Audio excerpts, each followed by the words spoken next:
У світі візуальної новели Shine on My Little Sun ви зможете стати частиною пригоди маленького сонечка, яке прокинулося після довгого сну, і тепер йому треба заново познайомитися з останнім осередком життя в світі – з маленьким містечком Сваржне.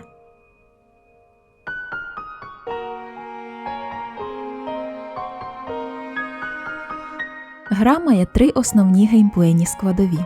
Перша, як і для кожної візуальної новели – читання. Друга – різноманітні вибори, значні й не дуже.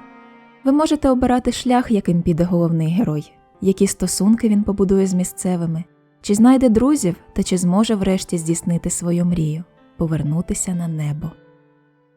Третя складова – екрани з point-and-click елементами.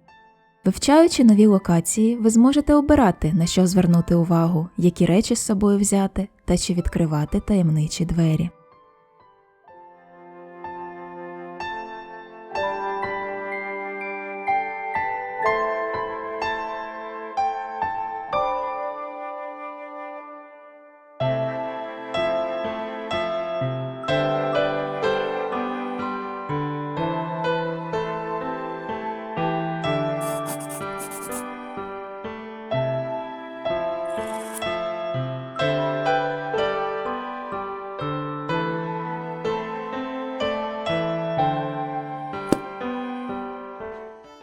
Для урізноманітнення ігрового процесу час від часу ви будете стикатися з короткими міні-іграми, але головною у грі завжди буде залишатися казкова історія.